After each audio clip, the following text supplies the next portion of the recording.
Ladies and gentlemen, boys and girls of the YouTube world, CJ Rose is back in the building. Welcome back to the channel. All right. So as of yesterday morning, we now have 2 confirmed matches for WrestleMania 40.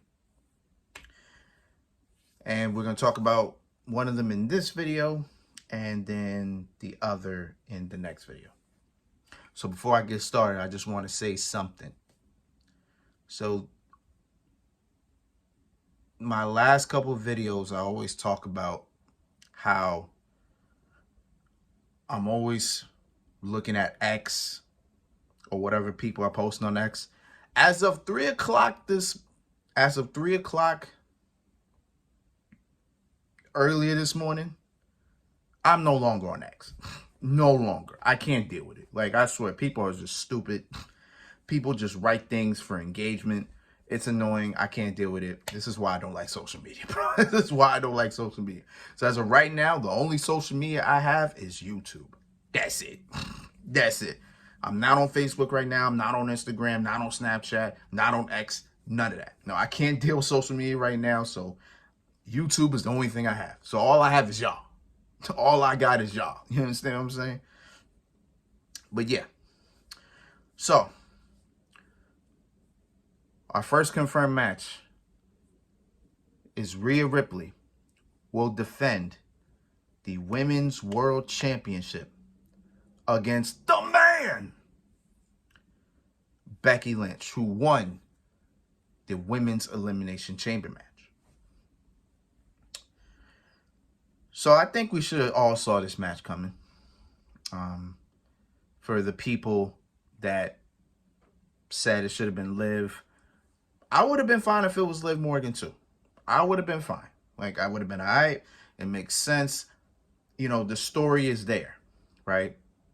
And I said this is going to be the last video or two that I talk about X. But a lot of people just talk about Liv Morgan, how the story was there, this, that, and the third, right? Here's the thing.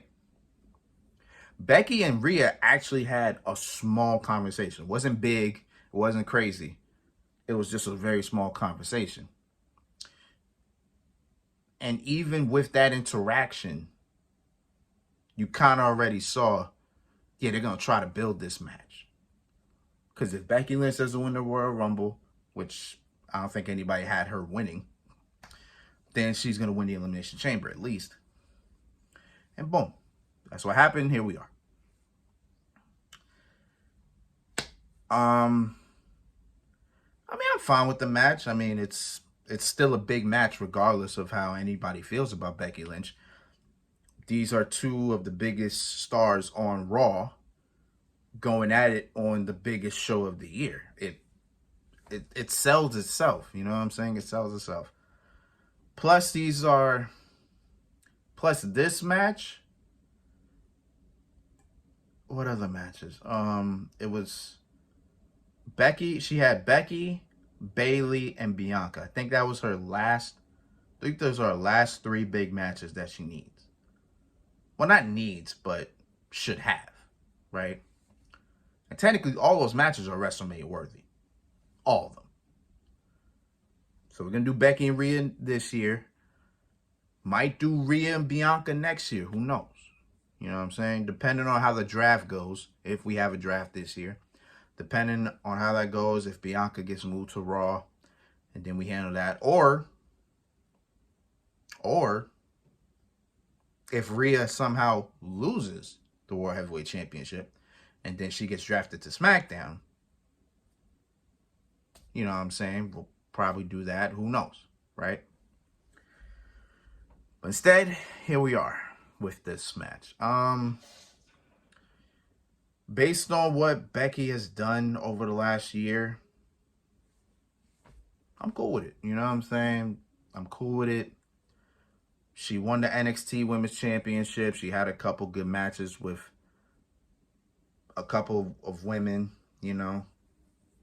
Put over Tiffany Stratton. They had one of the biggest matches of the year. She actually had another match of the year with Trish Stratus in the steel cage. You know, so for all this time, Becky Lynch has Becky Lynch has built herself to this point now where it's like, okay, her having a spot on Mania for the Women's World Championship, perfectly fine with, right? Then there's Rhea Ripley, and I talked about it a little. Yesterday in my review of her versus Nia Jax. How it's crazy. She's only 27. Like, Rhea Ripley's only 27, and she's done so much in the span of how long she's been here. And I think it's been 6 years since she's been here, right? So you add that with the fact that she's only a 2-time world champion. She's won the Royal Rumble already. She's the only woman in history to be the NXT NXT UK Women's Champion, NXT Women's Champion, Raw, SmackDown Women's Champion, and the Women's World Champion. The only woman to do all that.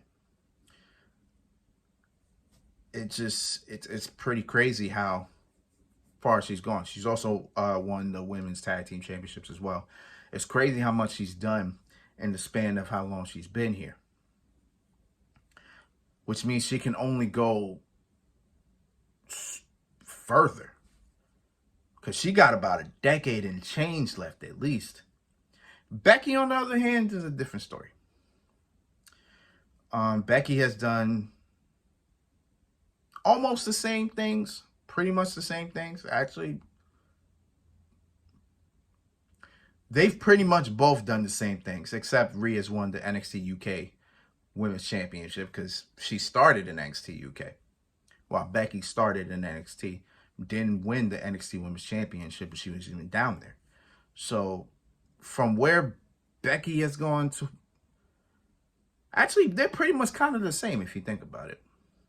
Yeah, you know what? I'll say that. Because, you know, late 2018 into 2019, early 2019, Becky Lynch was the biggest star, the biggest women's star in the company, bar none. You know? And then Rhea Ripley, I want to say, from 2023 to now, she's the biggest star, the biggest women's star in the company. So, it's kind of makes sense, you know. The matchup makes sense. I enjoy it, right? Boom. So now here's the question, though. Who wins? And I actually been boggling my head about that one. Like, damn, who wins this match? Because the thing is this, right? If Rhea wins, who is she eventually losing this championship to? And is she walking into 2025 with this title still? You know, how are we going to play this out if she retains at WrestleMania? Don't really know, right? Because if she walks out, if she retains, then I think she breaks Bianca Belair's record. Because Bianca has the record for the longest reigning women's champion of the modern era. Bianca has that record. She got that record last year. If Rhea retains at WrestleMania, then Rhea Ripley may break that record. She literally may break that record. But then you got to think about, okay, after that, who's she losing it to? Now, here's a thought. Right? Let's say Rhea Ripley retains at WrestleMania, right? And then you want to do this whole Liv Morgan revenge tour thing, right? Boom, you want to do that. You have the time to build Liv Morgan up to the point of when you want her to win. And my best bet of when Liv Morgan wins is probably SummerSlam. I don't know if they're doing SummerSlam in August this year due to the fact that they're going to have a show this year called Bash at the Berlin, and that's also in August. So I don't know if August is gonna be a 2-month show, a 2 month event, a 2 event month. I don't know if it's gonna be that. We'll see, because the best they can do is a 2 week span, either 2 week or 3 week span from each other. So I don't know how they want to play that. They might push SummerSlam to like the last week of July. But then what would be on that month? Actually, they'll probably have NXT Great American Bash. They'll probably do SummerSlam and NXT Great American Bash on that same month. So that's what I'm thinking. Then they have the whole August for Bash at the Berlin. If they want to make that pay-per-view as big as it should, as big as it can be.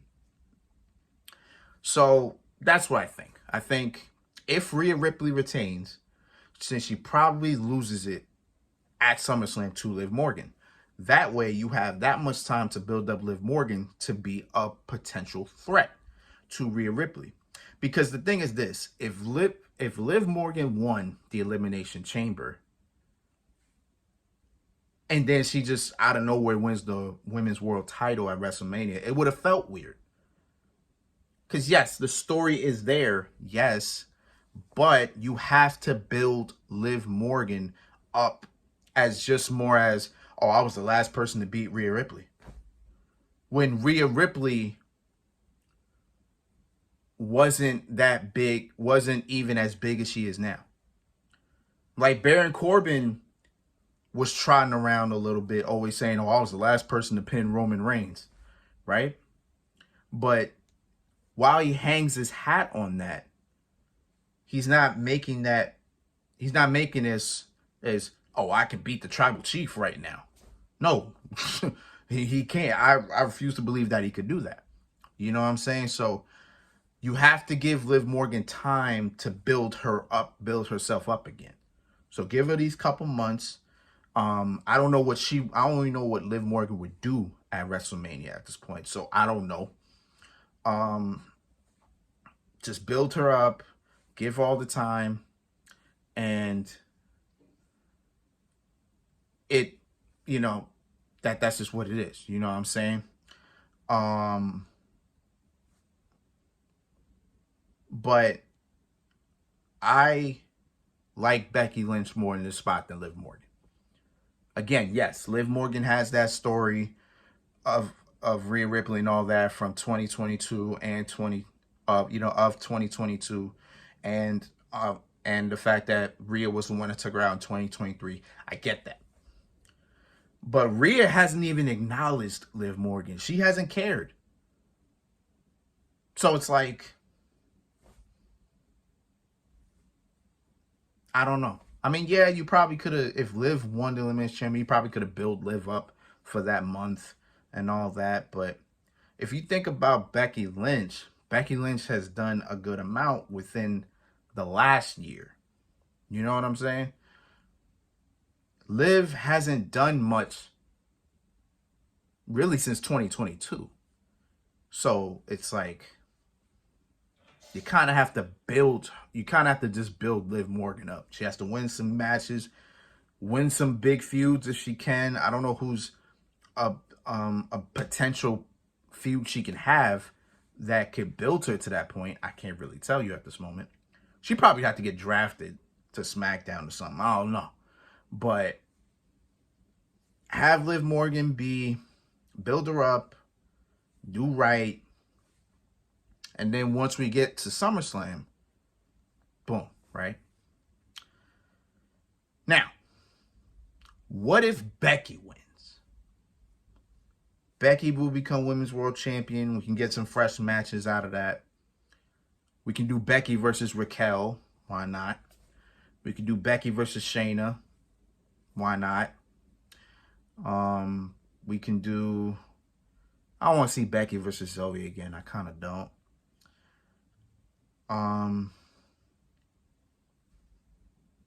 don't know who else she can defend that championship against.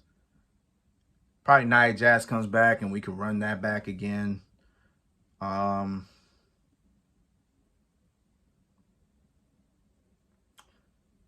then probably you'd have to think about people from NXT you could call up. Maybe Roxanne Perez finally gets called down, and goes to Raw. I don't know.